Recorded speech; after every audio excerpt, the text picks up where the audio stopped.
The town thought the place was dead, a broken workshop, a half-built corridor, and a veteran who came back with nothing but silence, and a K-9 who never stopped watching the dark. On his very first night, footprints appeared in the snow, strangers circled, the forest went quiet. But what his dog sensed beneath that unfinished passage would force a choice. Run again, or finally stand and finish what was left behind. What happens next will make you believe in quiet miracles and second chances for the forgotten. Before we begin, tell me where you are watching from. Drop your country in the comments below. And if you believe no child or animal should ever face fear alone, hit subscribe now. And share this story with someone who needs hope. Iron Pines, Montana didn't so much welcome visitors as measure them. The town sat cupped between black-shouldered ridgelines and a river that ran fast even in winter, as if the water itself had someplace urgent to be. In late February, the cold came like a discipline rather than a season, dry, sharp, and honest. Wind slid down from the mountains and threaded through the streets, picking at loose signs and empty porches, carrying the smell of pine resin and old metal. The sky was a flat pewter lid. Snow didn't fall prettily here. It arrived in thin, needling sheets that stung the cheeks and turned breath into smoke. Ethan Crowley drove into that weather as if he'd been driving toward it for years. He was 38 and looked older in the eyes than on paper. Tall, broad through the shoulders in a way that didn't feel like gym work so much as habit, years of carrying weight because someone had to. His hair was cut close on the sides, grown a little too long on top, dark brown with a few premature threads of gray. A faint scar pulled at the corner of his mouth, giving him a half expression that read as impatience even when he was calm. He kept a trimmed beard, the kind that suggested he still cared about control, but not about impressing anyone. His hands, bare on the steering wheel, were nicked and rough, hands that had learned to do things quickly, accurately, and without drama. In the passenger seat lay a plain manila envelope, the flap sealed with an old strip of tape. It had been waiting for him at the attorney's office in Billings, placed on the desk like a small verdict. No sentimental speech. No warm coffee. Just paperwork and the fact of his father's death delivered in legal language and clipped condolences. In the back seat, braced against a blanket, Rook lifted his head as the truck slowed over a patch of ice. Rook was a Belgian Malinois, 7 years old, all lean muscle and restless intelligence, with a coat the color of desert sand and a black mask that made his eyes look more intense than they already were. His ears stood straight, always listening as if the world was speaking in frequencies people didn't earn the right to hear. A thin white scar ran through the fur above his left shoulder, and one canine tooth was slightly chipped, small evidence of a job that had never been gentle. He wore a worn nylon collar, no flashy patches, no K9 badge. Ethan had removed the vest years ago. The dog didn't need costumes to remember who he was.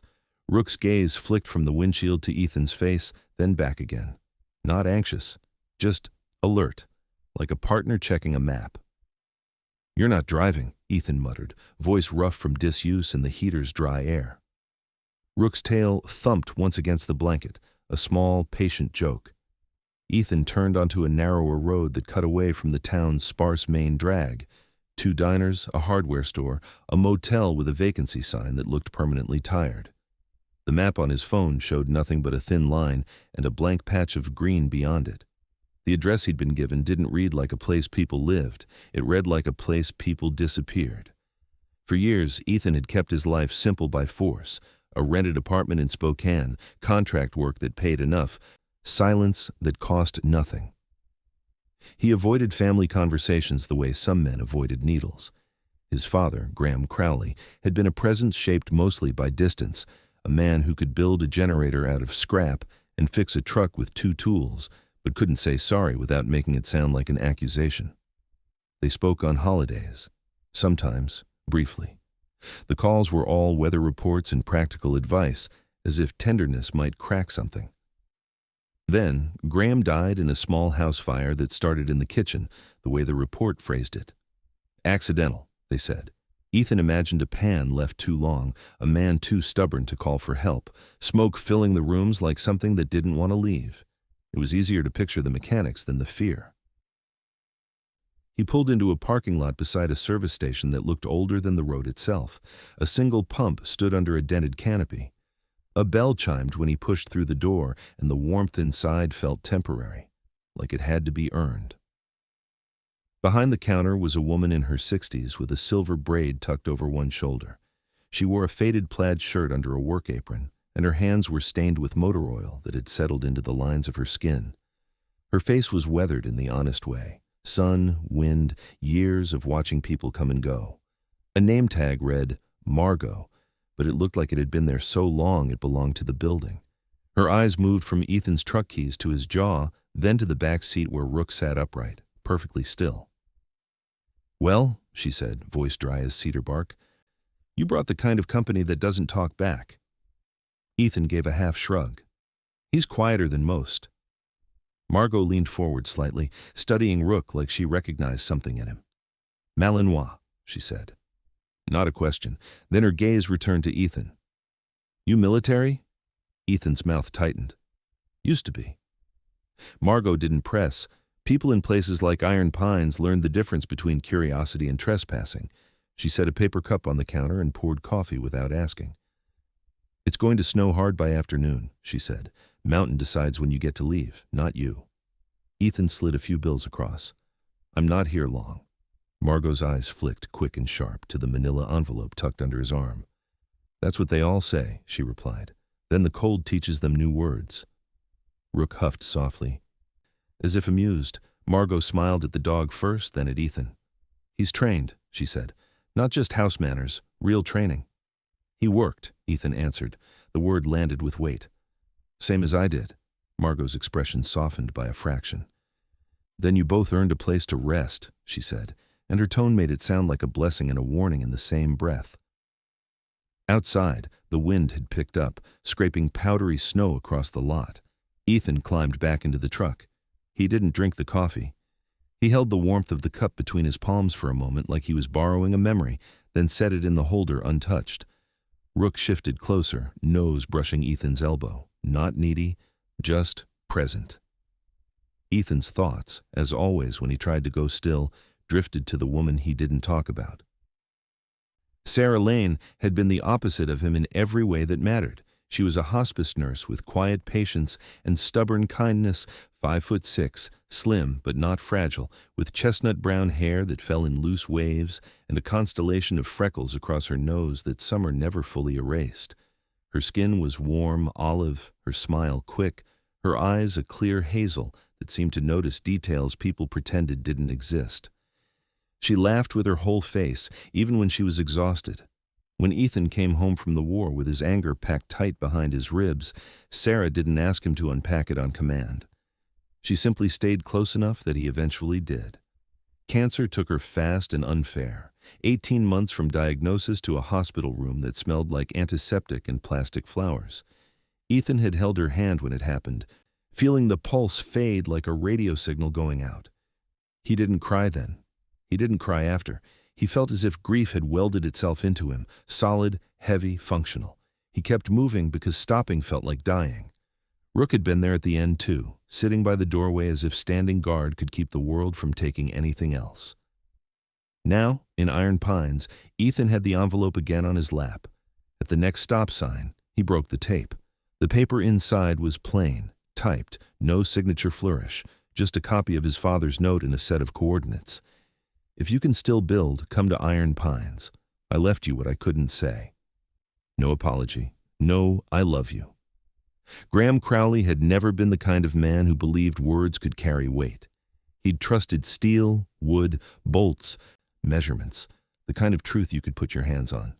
Ethan stared at the coordinates until the numbers blurred. It felt like a dare. It felt like a trap. It felt like the way his father had always tried to teach him, by putting him in front of a problem and waiting to see if he'd solve it or walk away. He started the truck again, heading toward the forested outskirts where the road narrowed into something closer to a suggestion. Snow began to fall in earnest now, thickening the air. Pines rose like black spears on either side, their branches heavy with white. Rook's ears tilted, tracking sounds Ethan couldn't hear, wind shifting, distant movement, the subtle language of a place that didn't care what a person wanted. "All right," Ethan said quietly, not to the dog and not to himself, but to whatever part of his life had been pushing him here. "We're going." The truck rolled forward into the trees, and the town vanished behind them like a door closing. Ahead, somewhere in the iron-dark pines, his father had left a structure unfinished, an opening between two worlds that either led to shelter or demanded a fall. Rook steadied himself in the back seat, eyes bright, body ready. He did not look afraid. He looked like a soldier following orders he chose to believe in. And Ethan, for the first time in a long time, felt something that wasn't hope exactly, but was close enough to make his hands stop shaking. Direction. The road thinned into a track the farther Ethan drove, the snow compressing beneath the tires into a pale, reluctant path that looked less traveled than tolerated. Pines closed in, tall and iron dark, their upper branches swaying like watchful sentries. The coordinates led him away from anything that could be called property lines and into land that felt claimed by weather and time. The truck finally protested with a low groan as Ethan eased it into a clearing carved just wide enough to turn around, the engine ticking as it cooled. Silence followed, deep and immediate, broken only by wind combing the needles overhead. Rook was out of the truck before Ethan had fully opened his door. He moved with the same deliberate efficiency he'd always had, no wasted motion, pause silent on snow-dusted earth. He stood still at the edge of the clearing, nose lifting, sampling the air as if reading a story written in layers. His tail stayed level, not wagging, not stiff, alert, but not alarmed. Ethan stepped down, boots crunching, breath fogging. The cold here was different from the town's. It carried weight, pressed closer to the skin. He scanned the clearing and saw it then. Not a house exactly, not yet. A low metal structure squatted at the tree line to the left, half hidden by drifted snow and dead grass. To the right stood a wooden outbuilding, gray with age, its planks weathered smooth like old bone. Between them rose the skeleton of something unfinished, a steel frame arcing overhead, ribs exposed, connecting one structure to the other like a bridge that had paused mid-thought. Ethan didn't move for a long moment. He just stood there, hands on his hips, taking it in. The metal workshop was larger than he expected, corrugated siding dulled by decades of sun and ice. Its roof sloped shallowly, designed to shed snow, reinforced at the seams. The wooden building opposite was smaller, a storage shed or maybe a bunkhouse, its single window opaque with grime. But it was the frame between them that held his attention. Steel beams bolted into concrete footings, rising chest high, then higher, curving inward to meet overhead. There was no roof, no siding, just the bones. A passage meant to keep someone out of the storm, left open to it instead. Rook padded forward, stopping beneath the frame. He looked up, ears twitching, then back at Ethan, as if asking the obvious question. "Yeah," Ethan murmured. "I see it." He approached the workshop first. The door resisted when he pulled, metal shrieking briefly before yielding. Inside, the air was colder than he expected, laced with the smell of oil, rust, and old electricity. Light filtered through high windows, catching on dust motes that hung motionless. The place was organized in the way only a certain kind of man organized things, not neat, but intentional. Welders lined one wall. Racks of steel rods stood sorted by diameter. A heavy workbench dominated the center, its surface scarred and darkened by years of heat and use. This wasn't abandonment. This was interruption. Ethan ran his hand along the bench. The wood was solid beneath the grooves.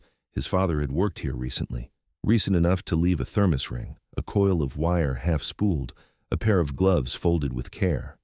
Graham Crowley hadn't been sentimental, but he'd been precise. Everything had its place because wasting time was a kind of sin. Rook entered quietly, circling the perimeter, nose close to the floor. He paused near the back wall, head tilting, then moved on. Nothing urgent, not yet.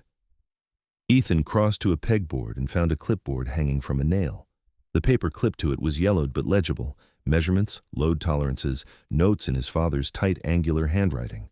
He recognized the cadence immediately. Graham wrote like he spoke, direct, unadorned, assuming the reader would keep up. The corridor frame listed first, steel grade, span length, wind shear considerations, snow load calculations heavier than code required. Ethan exhaled slowly. His father had overbuilt everything. It was how he showed care without saying the word. He stepped back outside, closing the workshop door behind him, and crossed the clearing to the wooden structure. The shed's door opened more easily, wood swollen but compliant. Inside, the space was simpler. Shelves with canned goods long expired, a narrow cot pushed against the wall, a small iron stove cold to the touch. A place to rest, not to live. Temporary. On the cot lay a folded blanket, wool, neatly squared. Ethan swallowed. He hadn't known his father slept here. Outside again, he stood beneath the unfinished frame. Snow drifted through the open ribs, settling on the concrete footings, melting slowly into darkened patches. Ethan looked up at the sky visible through the steel arc. The design was clear now. Once enclosed, the passage would allow someone to move from one building to the other without stepping into the elements. No heroics, no drama. Just protection. Rook sat beside him, shoulders brushing Ethan's leg. The dog's presence was steady, grounding, like a hand placed firmly on the back. Ethan rested his palm briefly on Rook's head, fingers tracing the familiar shape of bone and muscle. "Guess he didn't finish," Ethan said. Rook's ears flicked. A sound cut through the quiet. An engine, distant, but growing. Ethan stiffened, instinct pulling his shoulders back, his stance widening just enough to feel ready. The truck appeared through the trees moments later, tires crunching as it rolled into the clearing and stopped at a respectful distance. The driver's door opened, and a woman stepped out, moving with the ease of someone accustomed to uneven ground. She was in her early 40s maybe, tall and wiry, with a posture that spoke of long days outdoors. Her hair, dark blonde threaded with gray, was pulled into a low ponytail beneath a forest green cap. She wore a ranger's jacket, scuffed at the elbows, and carried herself like someone who expected cooperation, but prepared for resistance. She took in the scene quickly. Truck, buildings, Ethan, the dog. Her gaze lingered on Rook with a professional appreciation before settling on Ethan's face. "You're a long way from town," she said. Her voice was calm, measured, not unfriendly, not warm. Ethan straightened. "Private land," he replied, then paused. "Inherited." She nodded once. "Name's Lena Hart," she said, offering it like a credential rather than an introduction. "Forest Service. We keep an eye on this stretch. Not many people come back here anymore." Ethan gestured vaguely. "I can see why." Lena's mouth curved slightly, not quite a smile. "That frame," she said, nodding toward the corridor, "been like that a while." "My father built it," Ethan said, "didn't finish." "Looks like his work," she replied, surprising him. At his look, she added, "Graham Crowley came through the station a couple times a year. Quiet man, asked good questions, didn't waste time." Ethan absorbed that. "You knew him." "Enough," Lena said. Her eyes flicked to the sky, then back. "Storm's rolling in, bigger than the last. You planning to stay the night?" Ethan hesitated. He hadn't planned anything beyond finding the place, beyond standing here and letting it be real. But the cold was already sharpening, the wind shifting. "Yeah," he said finally. "Looks like I am." Lena nodded. "Then you should know. There have been signs of trespassing north of here, scrap theft. Folks thinking abandoned means unguarded." Her gaze returned to the frame. "This place won't stay invisible forever." Rook stood, body angling subtly between Ethan and the woman. Not aggressive. Protective. Lena noticed and approved. "Good dog," she said. "He reads the land." "He reads people," Ethan corrected. She smiled then, brief and genuine. "That too." She turned back toward her truck. "I'll check in tomorrow," she said. "Make sure you're still breathing." Ethan watched her go, the engine noise fading into the forest. Snow began to fall again, thicker now, the air filling with quiet. He looked at the frame one more time. At the workshop, the shed, the space between. "All right," he said to Rook, voice steady. "Let's get out of the weather." They moved together toward shelter, the unfinished passage above them catching snow, holding nothing back yet, but promising in its bare geometry that it could. Night in Iron Pines did not arrive gently. It gathered itself from the trees and dropped into the clearing all at once, thick and soundless, as if the forest had decided to hold its breath. Snow continued to fall, slower now, heavier flakes drifting straight down in the absence of wind. Ethan fed the iron stove in the wooden shed with split kindling he found stacked neatly beside the wall. His father's handwriting tagged the pile with a date from 2 winters back. The fire caught with a soft roar, warmth spreading just enough to take the edge off the cold. He shed his jacket and rolled his shoulders, feeling the ache there like a familiar weight settling into place. Rook lay near the doorway, body angled toward the outside, eyes half-lidded but awake. He was all economy even at rest, long limbs tucked beneath him, tail curled once around his haunch. The dog's breath fogged faintly in the cooler air near the floor. Every few minutes his ears twitched, adjusting to sounds Ethan could not yet parse. The settling of snow, the creak of timber, the distant crack of ice shifting along the river. Ethan sat on the edge of the cot and pulled the manila envelope from his pack. He read the coordinates again, then the single sentence he already knew by heart. He tried to imagine his father here at night, alone with the stove ticking and the wind pushing against the walls. Graham Crowley had never been a man who complained. He had been tall and spare, with a jaw like a cut stone and a nose broken once and left that way. He kept his hair short even in retirement, his beard trimmed tight. People described him as difficult. But Ethan knew the truth was simpler. His father believed work was how you spoke to the world, and anything else was noise. A sound outside cut through Ethan's thoughts. Not wind, not snow. A footfall, heavy enough to compress ice. Rook was on his feet instantly, silent, head low, tail level. He moved to the threshold, pausing just inside the doorframe, eyes fixed on the dark beyond. Ethan followed, pulse settling into a familiar rhythm, not fast, not slow. Focused. He eased the door open a few inches. Cold poured in. Moonlight slid across the clearing, revealing a shape at the edge of the trees. A horse, tall and dark, steam rising from its nostrils. It stood there without a saddle, mane tangled, ribs faintly visible beneath a winter coat dulled by neglect. One ear tipped forward, the other back, as if undecided about whether to bolt. Ethan let out a breath.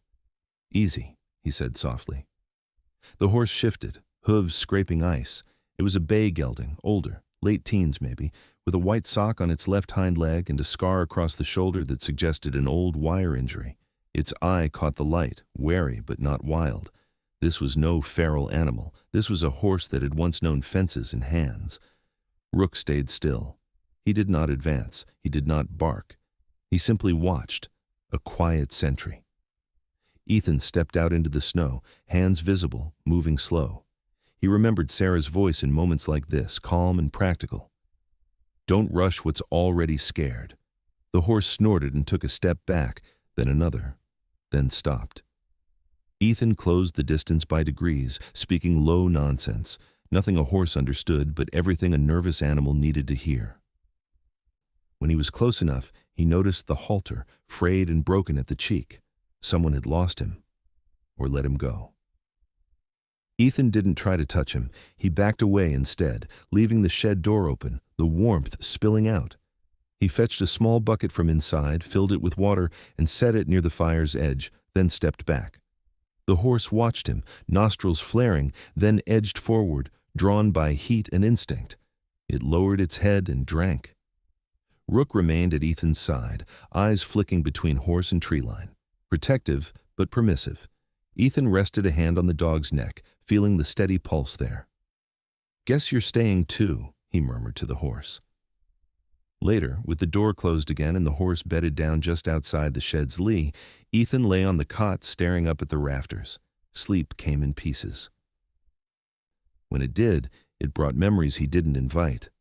The clang of metal in the workshop blended with the echo of mortar fire. The smell of oil turned to cordite. He saw Sarah's hands again, pale against white sheets, felt the last squeeze before the line went flat. He woke with his jaw clenched, breath shallow. Rook's head was on his chest before he fully surfaced, the dog's weight grounding him. Ethan exhaled slowly, counting, letting the night settle back into place. Morning arrived thin and gray. Snow lay fresh and unbroken except for tracks near the shed, horse prints, and something else. Ethan stepped outside, breath catching. A set of boot prints crossed the clearing's edge and vanished into the trees. Recent. Heavy tread. Rook sniffed the ground, hackles lifting slightly, then looked up at Ethan, eyes intent. Not danger now. Memory of danger. Ethan crouched, examining the prints, size 11 or 12, deep heel, purposeful stride, not a hiker out for scenery. He straightened as an engine approached, the sound carrying through the trees. Lena's truck emerged from the same narrow track as before. She stepped out, jacket zipped to the throat, eyes sharp. She took in the horse first, then the tracks, then Ethan's face. "You get visitors often?" she asked. "First night," Ethan replied. She knelt, studied the prints. "Same pattern we've been seeing," she said. "Scrap thieves. They case places before they move, figure out who's watching." Ethan glanced at the workshop. "They won't like the dog." Lena's mouth twitched. "They won't like me either." A second vehicle appeared behind her, an older pickup with a dented fender. A man climbed out, mid-50s. Broad through the chest, beard shot with gray. He wore a rancher's coat and moved stiffly, favoring one knee. "Name's Cole Maddox," he said, offering a hand. His grip was firm, his gaze direct. "Horse is mine, or was. He slipped the fence last week." Ethan shook his hand. Cole's eyes lingered on the workshop with a craftsman's appreciation. "Your old man built that," Cole said. "Best welder in 3 counties. Lost his edge after a fall a few years back. Never lost his standards." Lena nodded. "Cole runs cattle south of the ridge," she said. "Keeps to himself." "Animals don't lie," Cole replied, glancing at Rook. "People do." They stood there a moment, 3 lives intersecting around steel, snow, and an unfinished passage. Cole reclaimed his horse with a quiet word and a practiced touch, leading the animal away without fuss. Lena gave Ethan a long look. "You finish that corridor," she said. "You'll want it before the real storms." Ethan looked up at the steel ribs, snow already collecting along the beams. He felt the weight of the night, the tracks, the work ahead. He nodded. "Yeah," he said. "I will." Rook sat at his heel, eyes bright, tail still. The day waited, cold and honest, asking for effort instead of promises. Morning settled into iron pines with a pale, disciplined light that made everything look newly accountable. The storm clouds had thinned into long gray bands stretched tight across the sky, and the cold held steady without theatrics. Ethan stood beneath the steel ribs of the unfinished corridor, tape measure hooked to a beam, breath moving slow in and out as if he were calibrating himself along with the structure. Rook sat a few feet back, posture relaxed but eyes tracking the tree line, the dog's attention an unbroken line that never quite slackened. Ethan worked the way he'd learned to do everything that mattered, deliberately. He checked the footings first, clearing snow and ice with a shovel until the concrete revealed itself, sound, uncracked, poured deeper than necessary. His father's habit. Build for the worst day, not the average one. Ethan ran gloved fingers over the bolts anchoring the verticals, tested torques with a wrench, listened for the subtle language of metal under stress. Nothing complained. The frame had waited well. By mid-morning, his shoulders warmed under the effort. He set a portable welder on a plywood sheet and ran power from a generator tucked near the workshop. The first arc flared bright, blue-white, and for a heartbeat the smell of hot steel pulled him somewhere else, another life, another noise. He cut the thought short and focused on the bead, steadying his hands. Weld, pause, inspect. He remembered his father's voice, not in words but in expectation. Clean lines, no hurry. Rook shifted closer when the welder sparked, unfazed by the noise but attentive to Ethan's posture. The dog had learned the difference between danger and work long ago. Ethan reached down without looking, brushing the fur between Rook's ears, grounding both of them. Near noon, tires crunched at the clearing's edge. Ethan straightened, hand stilling on the grinder. Lena's truck pulled in and stopped beside the workshop. She stepped out carrying a long canvas roll under one arm and a paper bag under the other. Her face was wind-reddened, eyes alert, hair escaping its tie. "You look like you found your footing," she said, surveying the setup. "Figured I'd start before I could talk myself out of it," Ethan replied. She set the bag on the workbench and unrolled the canvas to reveal laminated maps, aerials marked with grease pencil. I pulled these from the district office, she said. Snow load patterns, prevailing winter winds. Your father asked for the same data years back. Ethan nodded. He always planned ahead. Lena hesitated, then added, he came in after a fall. Ladder slipped, cracked a couple ribs, bruised a lung. Didn't say much about it, but it slowed him down. Her eyes flicked to the corridor. Didn't slow his thinking. Ethan absorbed that quietly. He hadn't known about the fall. It explained the pause, without turning it into failure. They spread the maps on the bench. Lena pointed to a narrow ravine west of the clearing. Wind funnels here, she said. You'll want to angle the roof pitch just enough to shed snow without catching gusts. She glanced at the steel ribs. Looks like he already accounted for it. He did, Ethan said. I'm just finishing. Lena smiled faintly at that, then handed him the paper bag. Lunch. Don't weld hungry. She left him with a nod, promising to circle back before dusk. Ethan ate standing up, sandwich, apple, watching the trees, listening. The forest had a way of speaking when you gave it time. Rook lay down again, chin on paws, eyes half-lidded but awake. In the afternoon, a pickup rattled in, older than Lena's, paint dulled by sun. Cole Maddox climbed out, favoring his knee as before. He wore a different coat today, canvas patched at the elbows, and carried a bundle of rough-cut planks tied with twine. Figured you'd need these, he said, dropping the load near the frame. Salvaged pine, dry. Straight enough. Ethan inspected the boards. I'll trade you weld time. Cole grinned beneath his beard. I was hoping you'd say that. Gate hinge at the south pasture's been talking back to me.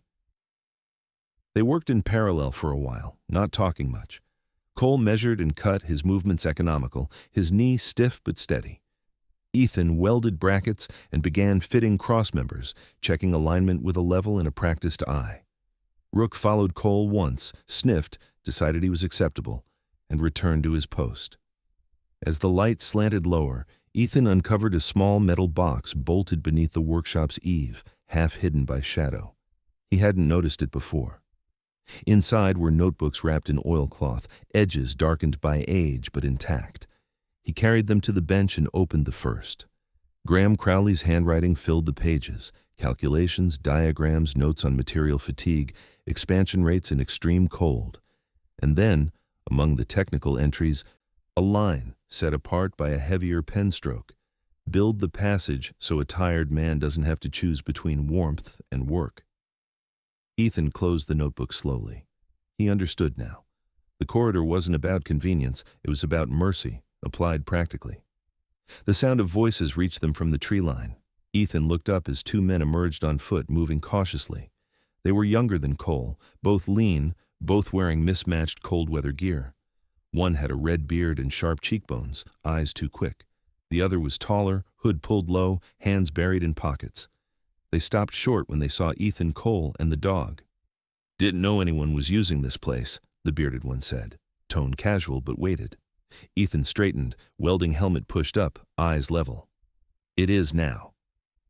The taller man glanced at the workshop. The generator, the steel frame. Heard there was scrap. Not for sale, Cole said evenly, stepping half a pace closer to Ethan. Rook rose, silent, body angled forward, gaze fixed. Not aggressive, clear. The men exchanged a look. The bearded one shrugged. All right, he said, just asking. They turned and left the way they'd come, boots crunching too loud for men who wanted to go unnoticed. Cole exhaled. Those will be the ones Lena warned you about, he said. They test first.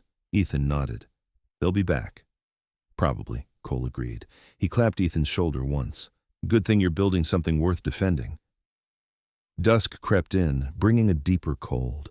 Ethan secured the tools and covered the welder. He stood beneath the frame again, now braced with new members, its shape more complete, more certain.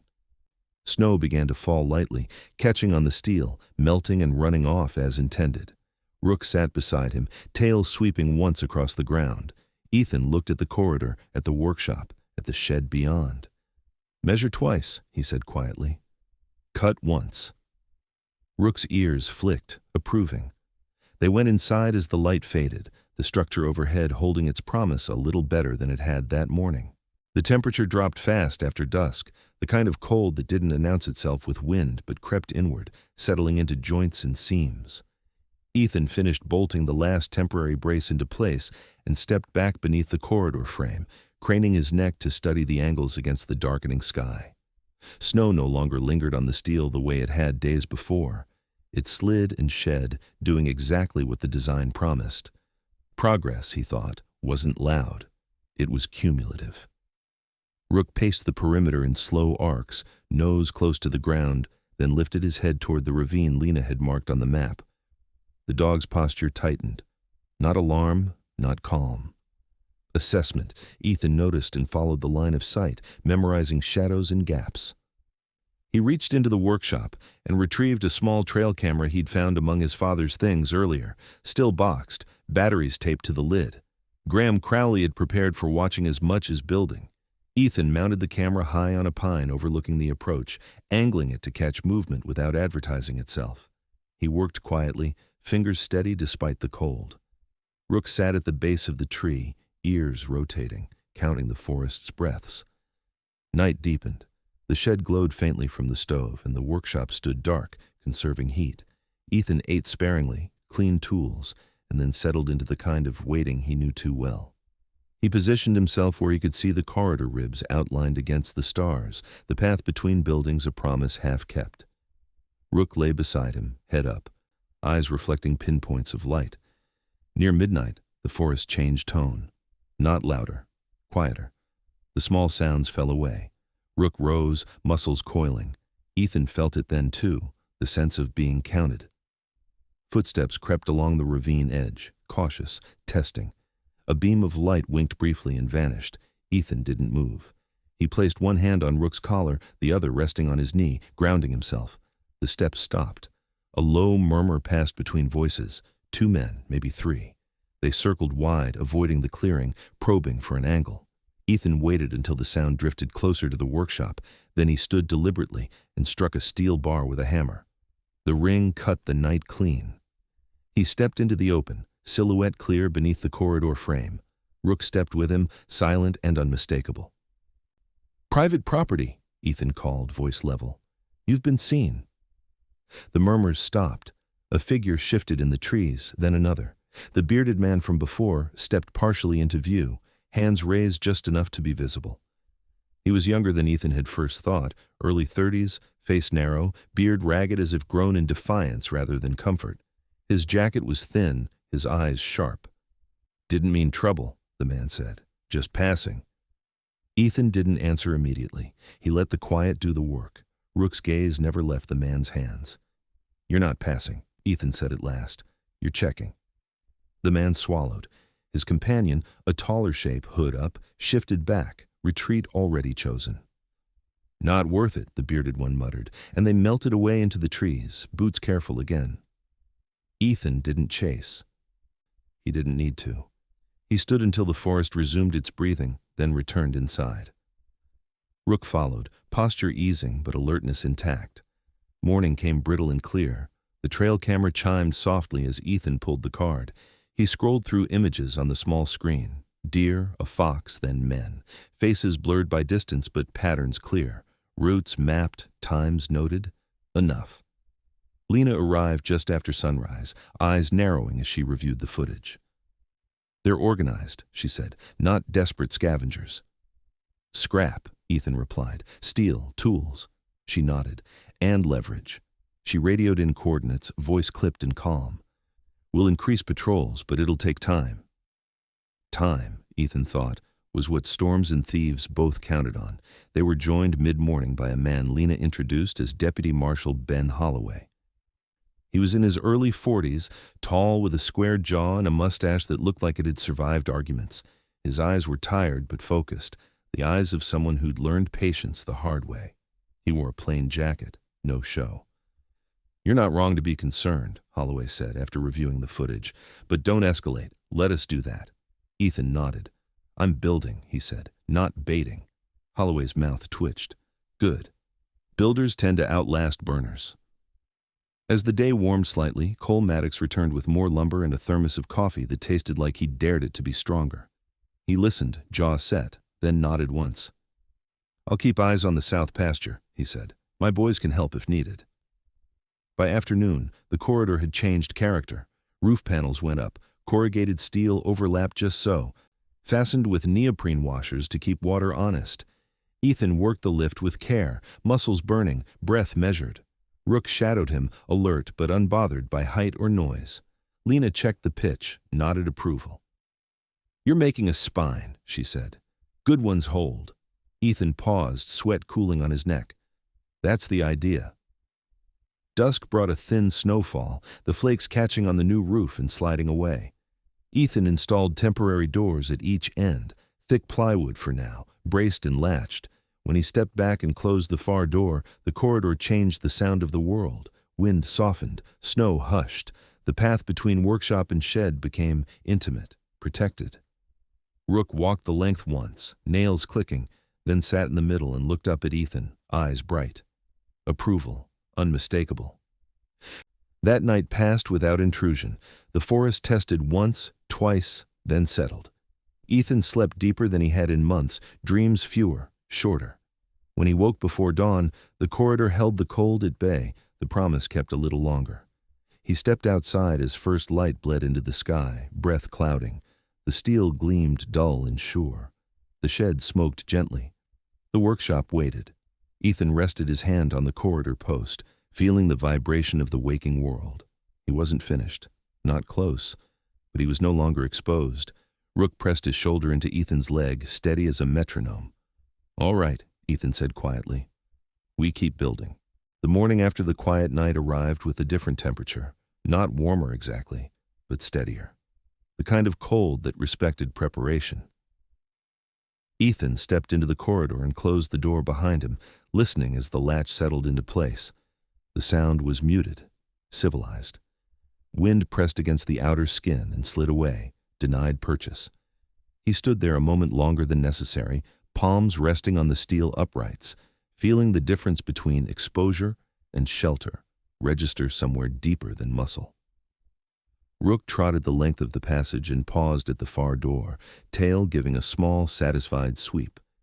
His reflection ghosted in the steel, lean and watchful, a working dog who understood when a perimeter had finally been drawn.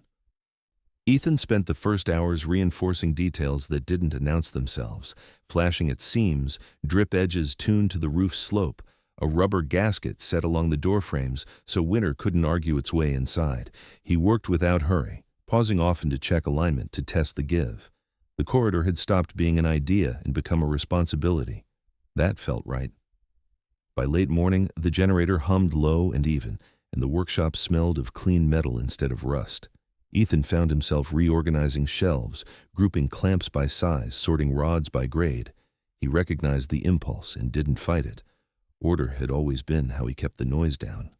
A truck rolled in while he was mounting a rack. It wasn't Lena's or Cole's. This one was newer, dark green, with mud splashed up the sides. A woman stepped out. Mid-30s, compact and athletic, hair cropped short and dark, eyes intent behind wire-frame glasses. She wore jeans, a canvas jacket, and boots that had known miles. There was a calmness to her that read as practiced. She stopped short when she saw Rook, then smiled. "He's beautiful," she said, voice soft but steady. "Malinois?" "Yes," Ethan replied, setting the drill aside. "Rook." She crouched slightly, offering the dog the courtesy of space. Rook sniffed once, tail neutral, then sat. Permission granted. "I'm Dr. Mara Ellison," she said, standing and extending a hand to Ethan. Her grip was firm without trying to prove anything. "Veterinary behaviorist. Lena asked me to check in. Said you might appreciate a professional opinion." Ethan raised an eyebrow. "On the building?" Mara smiled, quick and dry. "On the dog. And maybe the man attached to him." Ethan considered, then nodded. "Fair." They walked the corridor together. Mara observed quietly, noting Rook's posture, the way he glanced back to Ethan before moving on. "He's older," she said. 7? "Close. Still sharp," she added. "But he's been carrying more than he needs to." Ethan didn't answer right away. He watched Rook pause beneath a crossbeam and look up, ears pricked. "He likes the passage," Ethan said. Mara nodded. "Dogs like predictability, safe transitions. This gives him a job again, guarding a boundary instead of a memory." They stepped into the workshop. Mara scanned the space, the tools, the notebook stacked neatly now on the bench. "You've done this before," she said. "Not welding. Starting over." Ethan leaned against the bench. "Depends on how you define starting." Mara's eyes softened, just a fraction. "I worked with handlers after deployments," she said. "Some came home intact, some came home hollowed. The good ones, dogs and people, they adapt. But only if you give them something solid to adapt to." Outside, a familiar pickup announced itself. Cole Maddox arrived with two younger men this time. His sons, late teens, broad-shouldered and quiet, faces marked by the sun and early responsibility.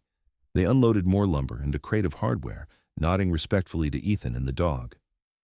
"Thought we'd speed you along," Cole said. "Storm window's closing."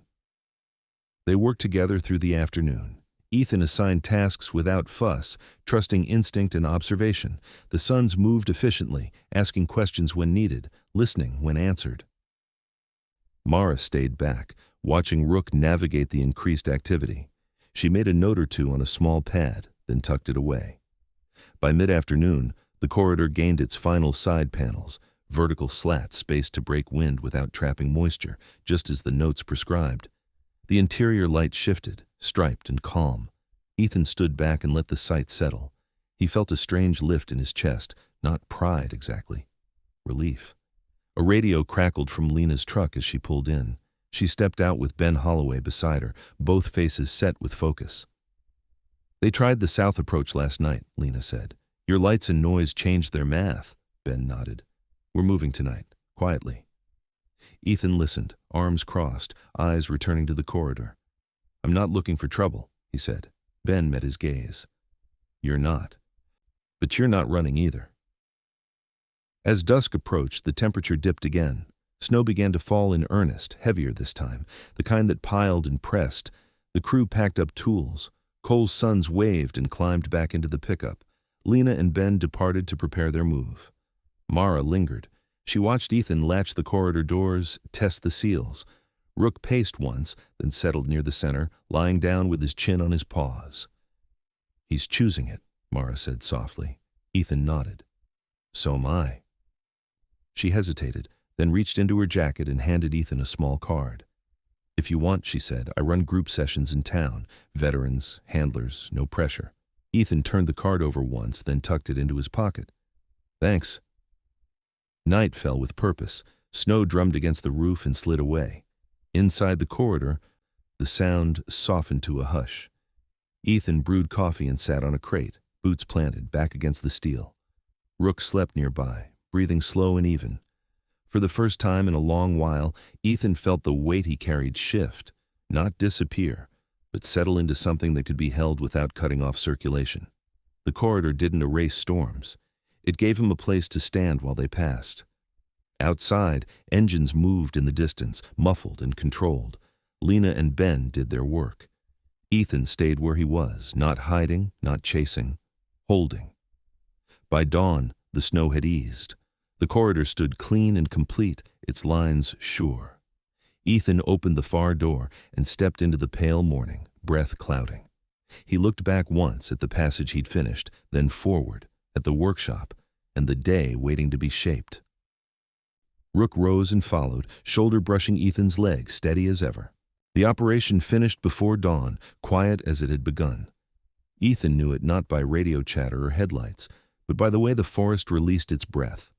The pressure eased. Snow still fell, but without urgency. He stood at the threshold of the corridor with a mug of coffee warming his palms, watching pale light seep into the trees. Rook sat beside him, ears relaxed, gaze drifting instead of locking.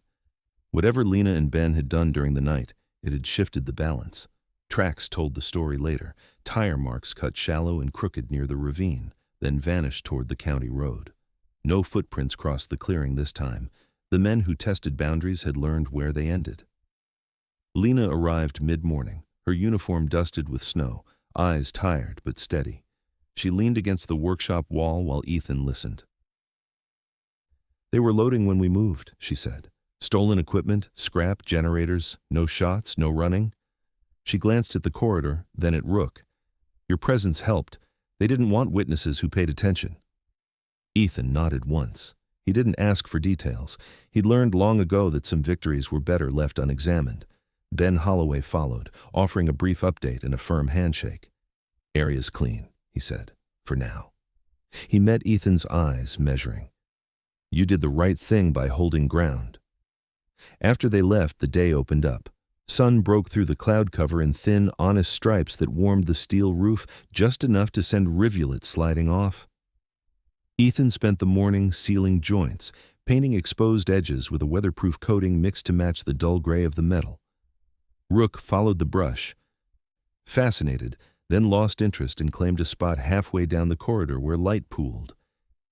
In the early afternoon, Cole Maddox returned alone. He parked, stepped out carefully, and leaned on the tailgate a moment before moving. The knee again. Age and weather working together. He carried a small wooden crate. "Thought you might want this," Cole said, setting it on the bench. Inside lay a set of old hand tools, chisels, a square, a plane worn smooth by decades of use. "Your dad fixed my gate with these once, said tools should stay where they're needed." Ethan ran his fingers over the plane's handle, the wood polished to a soft sheen by another man's grip. "Thank you," he said, and meant more than the words. Cole looked around the workshop, the corridor, the shed beyond. "You staying?" he asked. Ethan considered. The question no longer felt like a challenge. "Yeah," he said. "I think I am." Cole smiled, a slow, approving thing. "Good. Town could use another builder." Late afternoon brought an unexpected visitor. The bay gelding from earlier weeks appeared at the edge of the clearing, led this time by a young woman with wind-chapped cheeks and a determined stride. She was in her mid-20s, bundled in a heavy coat, dark hair braided tight. She stopped when she saw Ethan, eyes wary but hopeful. "I'm June Maddox," she said, nodding toward Cole's departing truck tracks. "His niece. The horse. He's mine now. I wanted to thank you for keeping him safe." Ethan waved off the thanks. He kept himself safe. June smiled at that, quick and bright. "Still, if you ever need help, feed, fencing, I'm close." She glanced at Rook and lowered her voice. "He's a good one." "He knows," Ethan replied. As evening settled, Mara Ellison returned, this time without her notebook. She walked the corridor with Ethan, palms brushing the steel lightly, feeling the hum of solidity. "You've changed it," she said. "Not just finished it." Ethan watched snow begin again, light and slow. "It changed me, too." They stood in companionable silence. Rook lay between them, asleep, breath even. Mara spoke quietly. "If you want, there's a demonstration next week. Search patterns, public education. Could use a dog who knows what steady looks like." Ethan looked down at Rook, then back at the corridor, the workshop, the shed. The idea settled without resistance. "We'll come," he said. Night came gentle this time. Ethan cooked a simple meal and ate at the bench, listening to the soft tick of cooling metal. He opened one of his father's notebooks again, flipping past calculations to a page he hadn't noticed before. The handwriting was shakier here, the ink pressed harder. "Finish what keeps you warm. Leave the rest." Ethan closed the book and set it aside. He walked the corridor one last time before bed, testing doors, touching posts. At the center, he stopped and listened. The storm outside whispered. Inside, there was only the quiet assurance of something done right. He slept deeply. No dreams worth remembering. Morning broke clear. Sun struck the steel roof and scattered light across the floor in clean bands. Ethan stepped out into the cold and felt it without flinching. He had shelter now, not just from weather, but from the old instinct to keep moving until there was nowhere left to run. Rook trotted ahead, tail loose, then turned back, waiting. Ethan followed, boots steady on packed snow, the corridor behind them holding fast. For the first time since he'd driven into Iron Pines, the future did not feel like an open field full of threats. It felt like a workshop at dawn, tools laid out, light honest, work ready. Spring did not arrive in Iron Pines all at once. It announced itself in corrections, snow retreating from south-facing slopes, water loosening its grip along the creek, the air softening just enough to forgive bare hands. Ethan noticed the change first in the corridor. Meltwater ran clean along the drip edges he had set, following the lines he'd trusted his father with and himself to finish.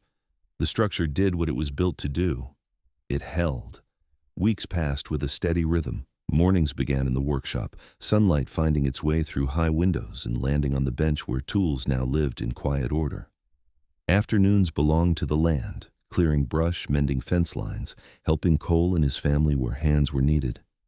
Evenings settled into the corridor, where warmth lingered and the sound of the forest softened into something companionable. Rook adapted as if this life had been waiting for him too. His coat thickened with the season, the tan darkening along his back, the black mask sharpening his expression into something almost regal. At 7, he moved with a veteran's economy, no wasted energy, no unnecessary display. Children from town began to appear on weekends, escorted by parents who watched from a careful distance. Rook lay still while small hands brushed his fur, eyes calm, tail giving the slow, permissive sweep that said this was acceptable. Ethan watched, surprised by how natural it felt to be seen like this, useful without being on guard. The demonstration Mara had mentioned took place on a bright Saturday. The clearing filled with trucks and voices, thermoses and folding chairs. Mara moved among the crowd with practiced ease, explaining scent patterns and search logic in plain language.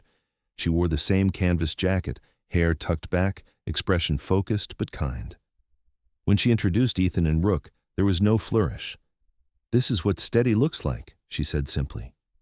Rook ran the course with precision, finding what was hidden without drama, returning to Ethan for the quiet praise he preferred to applause. The crowd responded with a hush that felt like respect.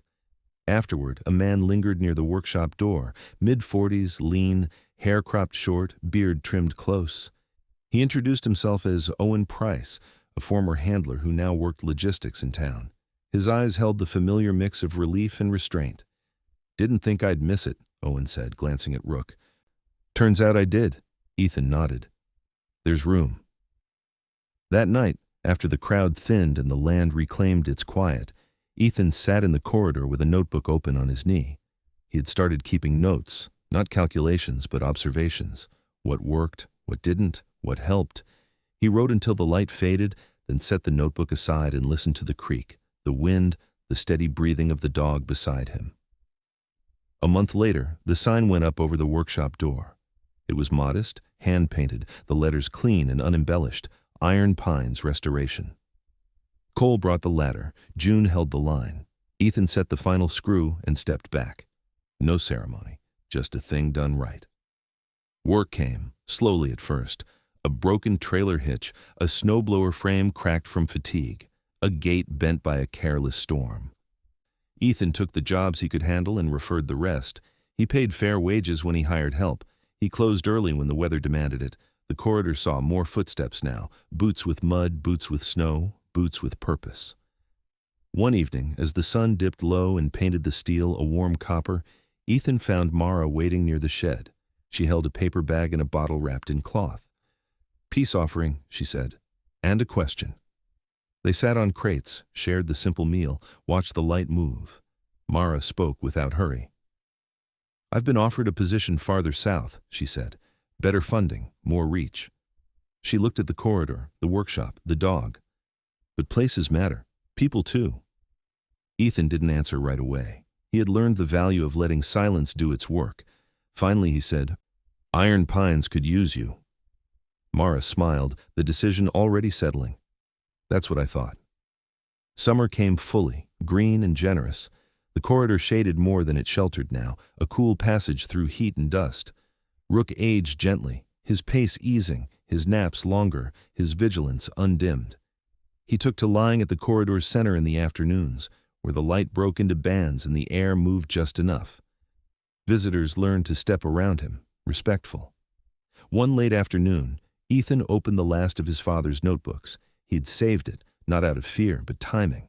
The pages were sparse, fewer calculations, more white space. Near the end, a final entry, written with effort. "If you're here, it means you stayed. That's enough." Ethan closed the book and rested his hand on the cover. He felt the echo of anger he'd carried for years loosen, not vanish, but take its place among other truths. His father had loved him the way he knew how, by making something that would still be standing when words failed. The first autumn storm rolled in quietly. Rain tapped the roof, slid away. Leaves gathered and were swept clear. The corridor held. That night, Ethan stood at one end while Rook lay at the other, the space between them warm and certain.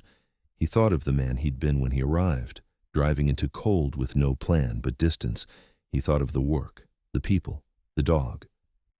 "We're home," he said, not to the past but to the present that had finally learned his name. Rook lifted his head, eyes soft, tail thumping once. Agreement. Outside, Iron Pines settled into itself, a place that did not ask for heroics, only honesty and care. Inside the corridor, the light stayed on a little longer, and the night passed without taking anything else away. Sometimes, miracles don't arrive with thunder or fire. Sometimes they come quietly, in the strength to stay when running would be easier, in the courage to finish what was left broken, in the steady presence of a dog who refuses to leave your side.